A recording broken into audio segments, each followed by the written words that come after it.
According to YouTube statistics, only a small percentage of people that watch my videos are actually subscribed. So if you end up liking this video, consider subscribing. It's free, and you can always unsubscribe. He's gay. I'm 100% sure he's gay.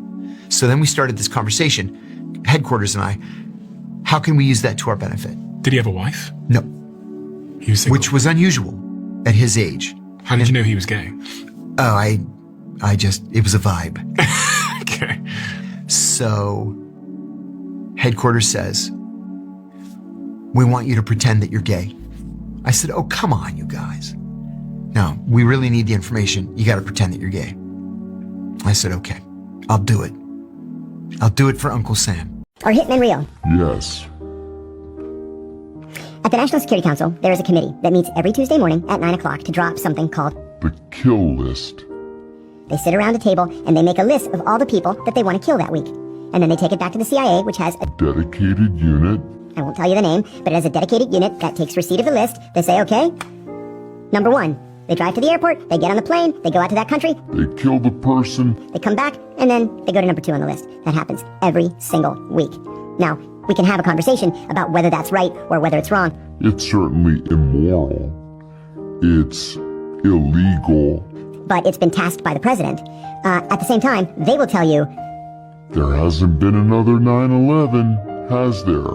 maybe it's because we're out there killing people. What kind of people would be on that list? Oh, the most dangerous terrorists in the world. Or at least people that the CIA deems to be the most dangerous terrorists in the world. Can you say what he did to trigger the meeting? I asked him if he had access to a target. And he said, not today. But I could fuck her if I wanted to. I said, get out of here. He goes, she's been flirting with me for 40 years. I said, well, she has something that I want. Can you get close enough to her to get it? And he said, yeah. I said, then get it.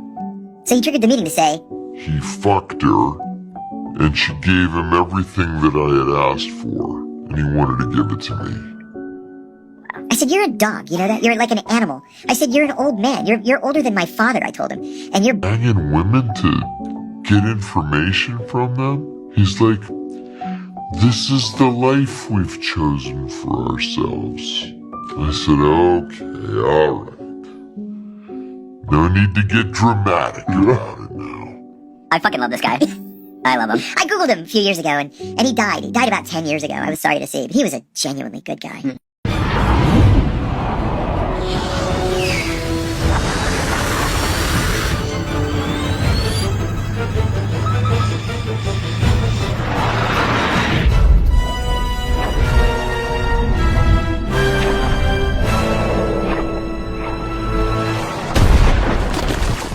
What's the coolest piece of spy tech you ever got to use? You know, there's kind of a dirty little secret about spy tech, and it is that 95% of it Is purchased from Amazon.com. seriously, because it is cheaper and it is quicker just to go online and buy it and then use it operationally than it is to invent it from scratch. Do you think Jeffrey Epstein was a spy? I believe very strongly he was a spy, yes. And who do you think he was working for? The Israelis. I'm confident it was the Israelis. Why? Jeffrey Epstein is kind of the stereotypical example that they give you in training for what's called an access agent. This is a different kind of recruit. So, for example, if you're a foreign intelligence service and you want information, like close-in information from a former president, from the CEO of the biggest company in the world, from a member of the British royal family, you're not going to recruit these guys. You're not going to recruit Bill Clinton or Bill Gates or Prince Andrew. So you do the next best thing. You recruit somebody who has regular access to them. And that person that you recruit is going to need to make these people feel comfortable and appreciated. And so you give him plenty of money. So he has this house on an island, or he has the whole island. And maybe you bring in young girls, you get them in compromising positions, just in case you need to use what's called compromat, compromising pictures. We know now that Jeffrey Epstein's house on the island had video cameras, hidden video cameras in literally every room, including the bathrooms. Why? Why would he care what was going on unless it was to use that information against people? I asked them, how the heck do you do this? Oh. Yeah, and they were like, well, there are a lot of threats that take place at the same time. Yeah, like we can beat you on the soles of your feet with a baseball bat, or you can give us copies of your ledger every day at the end of the workday. the Middle East. Your choice. Your choice, that's right. The U.S., koalas are easy enough to infiltrate.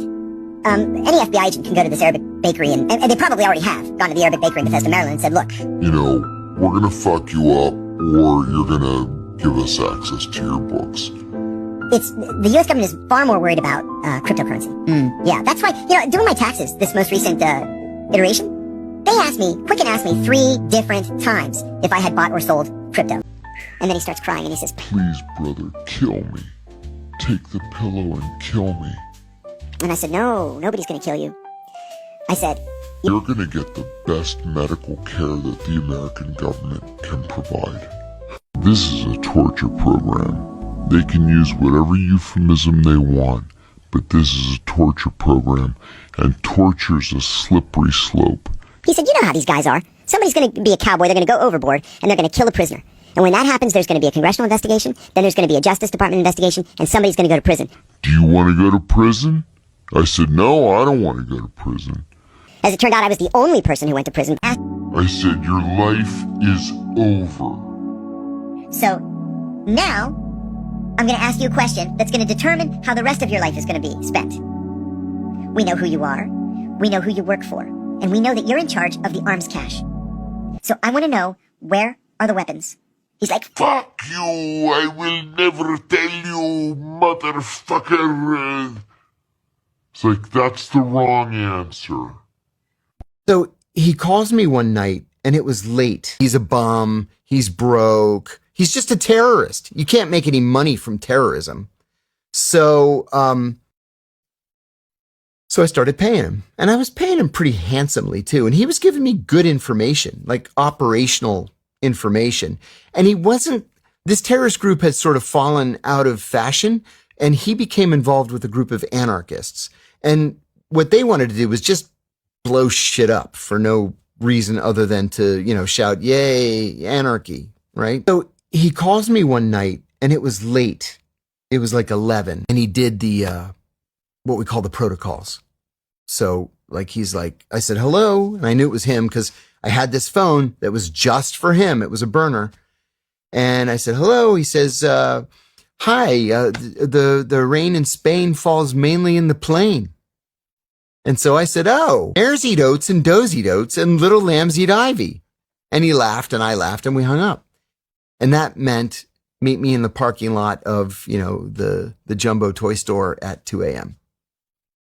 So I go down there and he's like, I'm desperate. I'm broke. He goes, my daughter's sick. We have these unexpected medical bills. And he has this paper bag and it's just full of gold jewelry. And I said, what's this? He said, it's all my wife's jewelry. He said, can you buy it from me? And I go, dude, I'm not a jeweler. I don't know what, I have no idea what this stuff is worth. He said, I'm desperate. I said, all right, let's meet tomorrow at midnight behind the church in this northern suburb. And so I go into work the next day and I said, the grasshopper called me in the middle of the night and tried to sell me his wife's jewelry. He goes, the station chief says, well, how much does he want? I said, he needs $5,000. He goes, he's been good. Just give him the $5,000. We'll call it an early Christmas bonus. So I met him behind the church. I gave him $5,000. He's like, oh my God, thank you so much. Thank you. Thank you. He signs the receipt.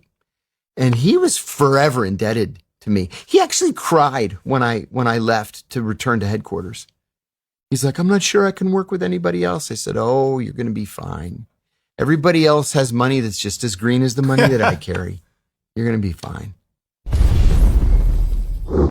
What's up, guys? Have you ever killed anybody? No, thank God. My children asked me that. And I told them very proudly that I have never taken any action that resulted in the death of another human being. There's one kind of half exception. Yeah, sure. I mean, just a little half exception. All right, just dipped his toe in the game. Nothing that would really count. This'll be fine, I'm sure. So I went to my desk and I said, good morning, General Powell. This is John Kiriakou. I gave him the address. He said, Says, thank you. And he hangs up the phone. 8 hours later, we fired 47 cruise missiles into Iraqi intelligence service. People go around assuming our devices are secure. They're not secure at all. At all. It's not just, NSA, CIA, FBI you have to worry about. It's the British, the French, the Germans, the Canadians, the Australians, the New Zealanders, the Russians, the Chinese, the Israelis, the Iranians. I mean, everybody has these capabilities. Capabilities to do what? To intercept communications. They can take control of your smart TV remotely, and they can make the speaker turn into a microphone. So even though the TV is off, it can still hear everything that's being said in the room and broadcast back to the CIA. Can they do that with genius devices? They could do that. When I first got hired, they were able to do that. They can take control, again remotely, of a car's computer system in order to, in order to kill you. Crash the car, take it off a bridge, take it into a tree. Well, there's a guy waiting patiently. He had a bomb stuffed up his ass. I'm getting married. I'm a member of this family. I'm a member of this tribe. I'm getting married. I don't have any money. Will you please buy my living room furniture?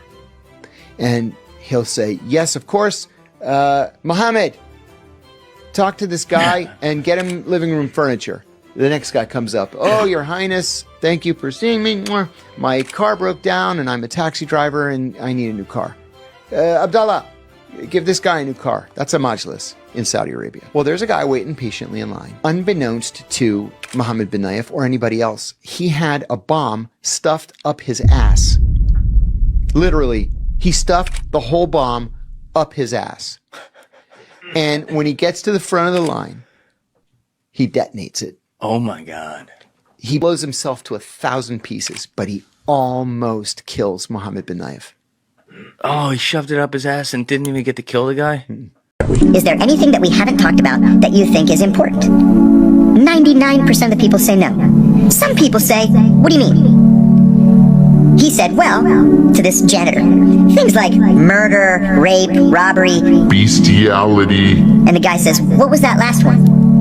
And my friend says, I knew I had him. He goes, bestiality. The guy says, what's that mean? And my friend says, It's actually very common. he says, everybody does it. It's having sex with an animal. And the guy says, I may have done that 3 times. Jesus Christ. and my friend says, okay, well, like I said, everybody does it, but just so we can get past it for the purpose of the polygraph, in what cases would you have sex with an animal? The guy says, well, sometimes when I have a fight with my wife, to get back at her, I go to the barn. And I bugger the horse. Because it's her horse.